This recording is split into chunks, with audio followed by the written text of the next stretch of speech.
स्वागत है आपका मेरे YouTube चैनल एजुकेशन घर में। मित्रों, हम उद्योग के बारे में बात कर रहे थे, जिसमें आज हम पढ़ेंगे सीमेंट उद्योग के बारे में।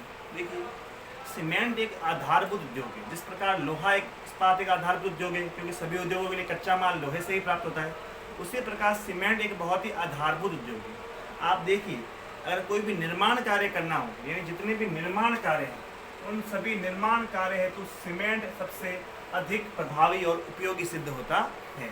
जैसे कि देखिए, भवन निर्माण करना हो, सड़क का निर्माण, पुल, बांध आदि, इन सभी के लिए क्या चाहिए? सीमेंट की अधिक आवश्यकता होती है। तो सीमेंट एक आधारभूत उद्योग है।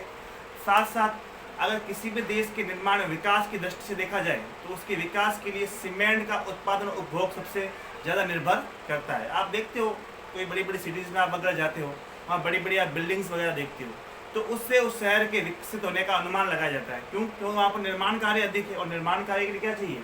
सीमेंट। तो सीमेंट एक आधारभूत उद्योग है और निर्माण कार्य के लिए सर्वाधिक उपयोगी है। देखिए, हम भारत में सीमेंट उद्योग की बात करेंगे, तो कुछ भारत के विषय में कुछ पॉइंट्स है वो उसका डिस्कस कर लेते हैं। ये एक आधारभूत उद्योग है जिसका सर्वाधिक उपयोग होता है भवन निर्माण, सड़क, पुल, बांध आदि कार्यों में। सीमेंट का उत्पादन उपभोग प्रत्येक देश के विकास का मापदंड होता है। मापदंड का मतलब होता है कि उसके देश के विकास की धुरी सीमेंट उद्योग ही है, क्योंकि निर्माण कार्य होगा तभी तो होगा। एक चीज़ आपको जानकारी दे, आपको पता है अभी तक 2 विश्व युद्ध हो चुके हैं। एक हुआ था 1914 से 19 और एक 39 से 45। इन दोनों विश्व युद्ध में भारी जन माल का नुकसान हुआ था। तो इतनी बड़ी हानि की भरपाई के लिए निर्माण कार्य को भी अधिक प्रोत्साहित मिला। तो इन 2 विश्व युद्ध के पश्चात सीमेंट उद्योग का विकास बहुत तेजी से हुआ है। अब बात करते हैं भारत के विषय में। भारत में सीमेंट उद्योग का विकास हुआ था 1912 और 13 के अंदर। एक कारखाना लगा था कटनी पड़ता है मध्य प्रदेश में, जाए कंपनी एक खटाऊ कंपनी, उसके द्वारा।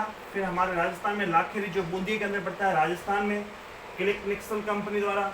उसके अलावा पोरबंदर गुजरात में टाटा सन्स द्वारा। तो ये कुछ कंपनियों ने क्या लगाए, भारत के अंदर सीमेंट के कारखाने लगाए और सीमेंट उद्योग की नींव रखी 1912 और 13 के अंदर। फिर 1947 तक हमारे देश में सीमेंट के 23 कारखाने थे। आप जानते हैं, देश के विभाजन से पूर्व 1947 तक 23 कारखाने थे, लेकिन जब विभाजन हो गया तो उसमें से 5 चले गए पाकिस्तान के अंदर और 18 रह गए हमारे भारत के अंदर। और भारत ने यहीं से विकास की दृष्टिकोण अग्रसर हुआ और 2015 तक हमारे पास 209 बड़े सीमेंट के संयंत्र हो गए, जिसकी कुल वार्षिक क्षमता 37.83 करोड़ टन है। तो ये भारत में सीमेंट उद्योग के विकास की धुरी को अग्रसित हुआ है 47 के बाद। अब बात करते हैं सीमेंट उद्योग के स्थानीयकरण की। तब तक आप इसका स्क्रीनशॉट ले लीजिए। देखिए दोस्तों, अब बात करें उद्योग स्थानीयकरण के विषय में, तो थोड़ा सीमेंट के बारे में जानकारी के लिए जानते हैं कि सीमेंट बनता किस प्रकार है।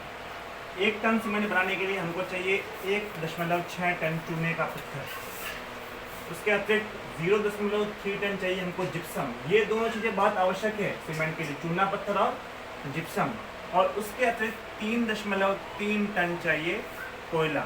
इन सबको मिलाकर सीमेंट बनाया जाता है। अब देखिए, परिवहन की दृष्टि से भी परिवहन का खर्चा कम लगे, क्योंकि सीमेंट एक भारी पदार्थों में ज़्यादा उपयोग में आता है। यानी भारी उद्योग के रूप में काम होता है, भारी पदार्थों के रूप में अधिक उपयोग में आता है। तो भारी पदार्थों के लिए परिवहन ज़्यादा लगता है, क्योंकि महंगा पड़ता है। तो इसलिए ये उद्योग जहाँ कच्चा माल मिले उसके समीप ही स्थापित किया जाता है, क्योंकि ये सुविधा रहती है। परिवहन की सुविधा को ध्यान में रखते हुए कच्चे माल के समीप इस उद्योग को लगाया जाता है। अब बात करें भारत में इसका वितरण किस प्रकार है, कहाँ कहाँ पे है। तो भारत में जो सीमेंट उत्पादन का जो 74% है, वो 74% हमारे कुछ राज्य है प्रमुख, गुजरात, राजस्थान, तमिलनाडु, बिहार, झारखंड से प्राप्त होता है। यानी कुल जो सीमेंट का 74%, यानी ये सब मिलकर लगभग 86% उत्पादन करते हैं, उसमें से 74% का इन राज्यों से प्राप्त होता है। आगे देखिए, कुछ राज्यों की बात करें तो पहला नाम आता है तमिलनाडु का। ये एक शीर्ष उत्पादक राज्यों में से एक है जो सीमेंट का उत्पादन करता है। यहाँ पर जो पठारी क्षेत्र है, यानी जो पठार वाले भाग क्षेत्र है, उन्हें पठारी क्षेत्रों में सीमेंट का उत्पादन किया जाता है। वो क्षेत्र कौन से हैं? तो एक तो है शंकर दुर्ग जो डालमिया पर स्थित है, पूरम और पुलीपुर। ये कुछ पठारी वाले क्षेत्र हैं जहाँ पे सीमेंट का उत्पादन किया जाता है। उसके बाद दूसरी बात करें मध्य प्रदेश की, तो देश का 12% सीमेंट का उत्पादन मध्य प्रदेश करता है। मध्य प्रदेश के प्रमुख क्षेत्र कौन से हैं?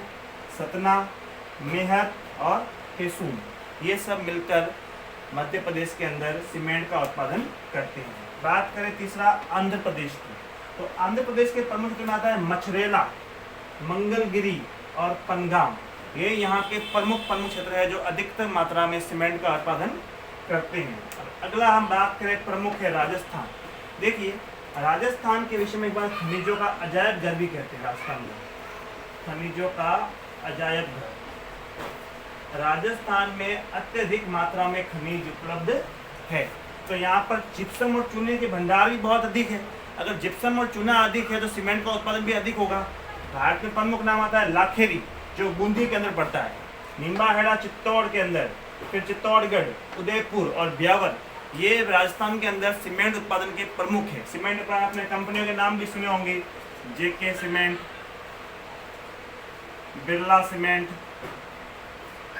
ये कुछ कंपनियों के नाम है जो ये कंपनियां क्या करती है, यहाँ से सीमेंट का उत्पादन करती है।